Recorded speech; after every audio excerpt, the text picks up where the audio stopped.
তো বলটা যখন পড়ে, যখন আপনি লেগ স্ট্যাম্পের মানে আপনি আপনার লেগ স্ট্যাম্পের বাইরে যদি বল পিচ হয়, লেগ স্ট্যাম্পের বাইরে যদি বল পিচ হয়, মানে রাইট হ্যান্ড ব্যাটসম্যান হন, তাহলে আপনার কিন্তু যে আপনার পাটা আছে, সামনের পাটা কিন্তু আগেই মানে বল পিচ হওয়ার সাথে সাথে কিন্তু আপনার পাটা আপনার এক জায়গায় বসে যাবে, আপনার বলটা ব্লাইন্ড স্পটে চলে যায়।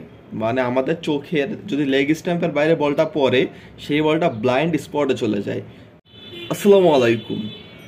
আপনি কি জানেন যে ক্রিকেট খেলায় যখন হচ্ছে গিয়ে আমরা এলবিডব্লিউ উইকেটটা হয়, তখন পিচিং আউটসাইড লেগ যখন হয়, তখন কেন উইকেট পড়ে না বা এলবিডব্লিউ দেয় না, এটা কি আপনি জানেন? তো আজকে আমি একটু ক্রিকেট বিষয়ক কথা বলবো, যদিও আমি এই বিষয় নিয়ে তেমন একটা কন্টেন্ট বানাই না, তবে এই বিষয়ে আমার যথেষ্ট বা মোটামুটি যতটুকু জানি আমি জানানোর চেষ্টা করবো আপনাদেরকে। আমি বিভিন্ন বিষয় নিয়ে ভিডিও বানিয়ে থাকি, আপনারা জানেন যারা আমাকে দেখেন। তো এর মধ্যে যে কোনো টপিক থাকতে পারে। তো ক্রিকেট অবশ্যই একটা ইম্পর্টেন্ট টপিক, ফুটবল হতে পারে, মুভি হতে পারে, আরও পলিটিক্স হতে পারে, যে কোনো কিছু হতে পারে। মূল বিষয় যেটা, সেটা হচ্ছে যে এলবিডব্লিউ উইকেটে যেটা হয়, আপনি ধরেন আপনি হচ্ছে ডানহাতি ব্যাটসম্যান, কথার কথা আপনি ডানহাতি ব্যাটসম্যান। তো আপনি যখন ডানহাতি ব্যাটসম্যান, তখন আপনি এরকম করে জাস্ট মানে আপনার চোখটা দিয়ে আপনি বল মানে বলারের হাতের দিকে আপনার নজর থাকে, কিন্তু বলারের হাতের দিকে। তো বলটা যখন পড়ে, যখন আপনি লেগ স্ট্যাম্পের মানে আপনি আপনার লেগ স্ট্যাম্পের বাইরে যদি বল পিচ হয়, লেগ স্ট্যাম্পের বাইরে যদি বল পিচ হয়, মানে রাইট হ্যান্ড ব্যাটসম্যান হন, তাহলে আপনার কিন্তু যে আপনার পাটা আছে, সামনের পাটা কিন্তু আগেই মানে বল পিচ হওয়ার সাথে সাথে কিন্তু আপনার পাটা আপনার এক জায়গায় বসে যাবে, পড়ে যাবে। এটাই হচ্ছে কি রুলস, যেটা বলে আর কি, মানে বেসিক।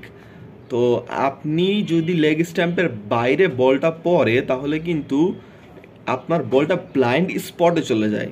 মানে আমাদের চোখের যদি লেগ স্ট্যাম্পের বাইরে বলটা পড়ে, সেই বলটা ব্লাইন্ড স্পটে চলে যায়।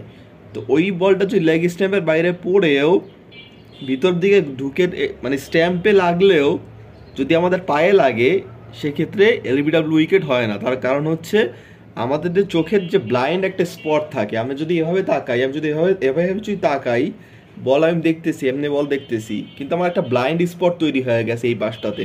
তো এই পাশটা যে ব্লাইন্ড স্পট তৈরি হয়েছে, তো যখন বলটা আমার এই পাশটা দিয়ে পড়ে, লেগ স্ট্যাম্পের বাইরে পিচিং হয়, তখন কিন্তু আমার যে জায়গায় পড়লো, আমার পাটা পিচ হওয়ার সাথে সাথে কিন্তু সিঙ্ক হয়ে যাবে আমার পাটা।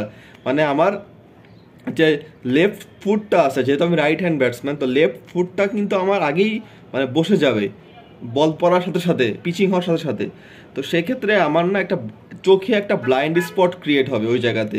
তো যখন আপনার বলটা হচ্ছে পিচ হয়ে আসতে থাকবে, তখন সে পায়ে লাগতেই পারে, যতই সেটা স্ট্যাম্পে হিট করুক। মানে মানে আপনার হচ্ছে গিয়ে হকাইয়ের মাধ্যমে যেটা দেখা হয় আর কি, যে কি হয়েছে না হয়েছে, স্ট্যাম্পে লাগছে কিনা, এলবিডব্লিউ উইকেটে যেটা হয় আর কি।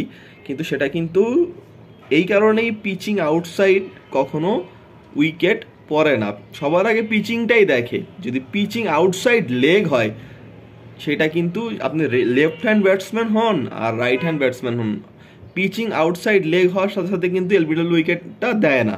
মূলত এই কারণে যে আপনার আপনার ডানে হোক বামে হোক, আপনি যেই পাশে দাঁড়ান আর এই পাশে দাঁড়ান, একটা ব্লাইন্ড স্পট ক্রিয়েট হবে। আর ব্লাইন্ড স্পটটা ক্রিয়েট হওয়ার কারণে আপনার পাটা ওইখানে চলে যাবে অটোমেটিক্যালি। আর যদি ভিতরের দিকে বলটা ঢুকেও আসে, আপনার পায়ে বলটা লাগতেই পারে। দ্যাটস ওয়াই এলবিডব্লিউ উইকেটে মানে এই কারণেই এলবিডব্লিউ উইকেটে মানে পিচিং আউটসাইড লেগ হইলে উইকেটটা মানে আম্পায়ার দেয় না, বা থার্ড আম্পায়ারও দেয় না। তো আজকের এই ভিডিওটা ভালো লাগলে অবশ্যই সাবস্ক্রাইব করে দিবেন, শেয়ার করে দিবেন, লাইক করে দিবেন পেজটা। আর যদি ভালো লাগে অবশ্যই আমার ভিডিওগুলো দেখবেন, আমি বিভিন্ন বিষয় নিয়ে কন্টেন্ট বানিয়ে থাকি। আল্লাহ হাফেজ।